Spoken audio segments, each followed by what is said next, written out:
This is an article, and you'll be reading this for information to help you answer questions 45 through 48. This article is called, Which Disaster Would You Choose, Hurricane or Tornado? From Palm Beach, Florida, paragraph A. Early one Saturday in August 1992, South Floridians discovered they had 48 hours to brace for or flee the newly formed Andrew, which would become one of the nation's most infamous hurricanes. Oklahomans got all of 16 minutes warning before last week's devastating tornado, and that was more time than most past twisters have allowed.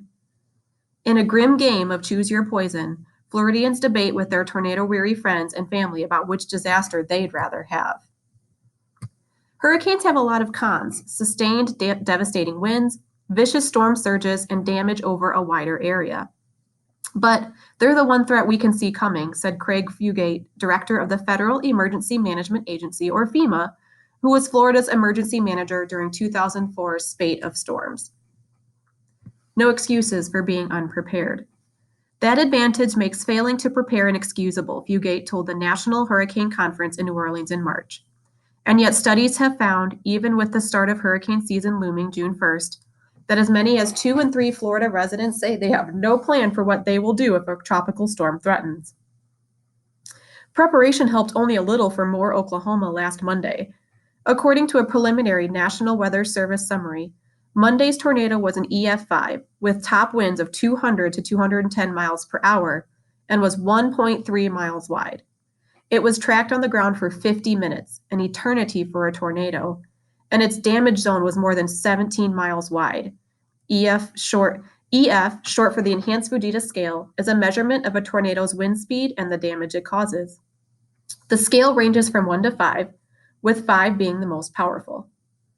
Oklahoma's insurance commissioner has said damages could top those from last year's Joplin, Missouri tornado, which amounted to about $2 billion. Tornadoes cover a smaller track. Monday's twister traveled 17 miles in hurricanes, and their lifespans are measured in minutes.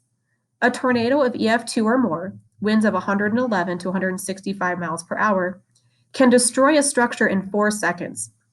But only 1 in 4 tornadoes have wind speeds at 110 miles per hour or greater, the threshold of a major hurricane. Hurricanes can be hundreds of miles wide and can plow across thousands of miles for days before they fizzle out. That means even minor inconveniences such as power outages often cover a vastly larger area. Wilma in 2005 knocked out power for weeks for 6 million households from Orlando south to Florida's tip. Levels of damage. Responders must then face a sea of people who, while minimally effective, want immediate help. That means the importance of being self-sufficient for 3 to 5 days, said Bill Johnson, Palm Beach County's emergency manager. Tornadoes pack powerful winds, and the varying effects of those winds are staggering. Damage at 111 miles per hour is 21 times what it would be at 75 miles per hour, a minimum strength hurricane, according to a chart prepared by the National Oceanic and Atmospheric Administration. At 155 miles per hour, the damage is multiplied by 330. At 190 miles per hour, it's multiplied 1,696 times.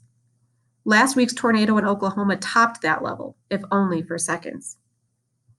While tornadoes can do vast damage in a short time, hurricanes have an arsenal of ways to damage lives and property. Devastating winds.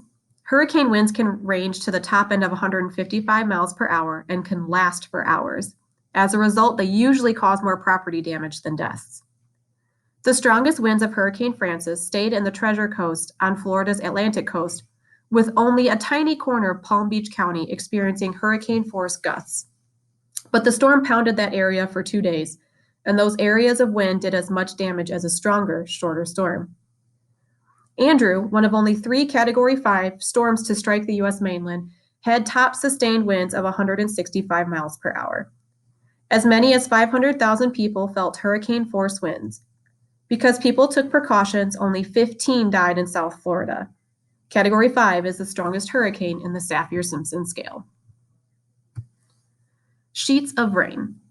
A slow-moving hurricane can produce considerably more rainfall than a swifter, stronger one. Andrew's rainfall topped out at 8 inches. Isaac was hundreds of miles out in the Gulf of Mexico last year, when one of its outer bands dropped as much as 17 inches of rain on parts of Palm Beach County. Twisters can be associated with heavy rain, but don't directly figure into rainfall or flooding. A storm surge is what forecasters consider a hurricane's most treacherous aspect. It features a rising tide aided by the hammering of breaking waves that can start hours before the storm itself hits. The surge can flood buildings and drown people miles inland. Tornadoes born of hurricanes. Hurricanes can spawn tornadoes. Twisters typically form on the outer edges of hurricanes, especially in or ahead of the storm's most powerful part, its right front section. In 1988, Hurricane Gilbert's eye passed onto Mexico, but spawned 41 tornadoes in Texas. Several hit San Antonio, about 350 miles from Gilbert's landfall. And small storms can produce tornadoes as often as large ones. In 2008, Faye, only a tropical storm, spun off a tornado in Florida's Wellington area that all but flattened a horse center. But a high-end tornado might not create as much damage if it touched down in South Florida. In Florida, the homes are built to be wind resistant, and in the Midwest, less so, said Remington Brown, Senior Engineering Manager for the Tampa-based Insurance Institute for Business and Home Safety. While buildings in Florida will be built to withstand winds of up to 140 miles per hour, those in the Midwest might be built for 90 miles per hour, Brown said. Engineers and emergency managers are not shy about the value of window coverings. Once the envelope around a home is compromised, a hurricane is pressing on a structure from both inside and outside. Brown says while coverings would be of little value in a high-end tornado, and residents wouldn't have time to attach them anyway, they'll protect that envelope through hours of hurricane winds. Walls, windows, and insulation, which are considered a house's envelope, separate the outside from the inside. After Andrew, Florida's building codes were overhauled and are now among the nation's best. In the Midwest, people might be unable to justify the added costs against the limited potential damage from a tornado, Brown said.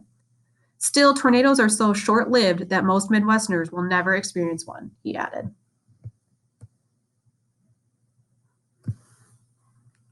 Question 45. According to the article, what can we infer or guess is the primary reason people die from tornadoes?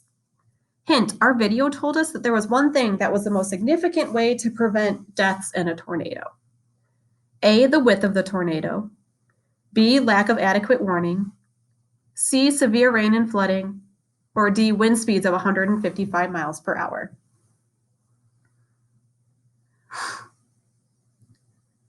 Question 46. Select the paragraph from the article that shows the Oklahoma tornado was one of the worst in history. Choose the letter next to that paragraph. A, B, C, D, E, F, or G.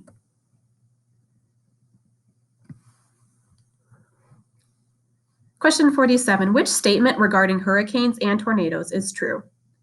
A, tornado winds can be stronger than hurricanes.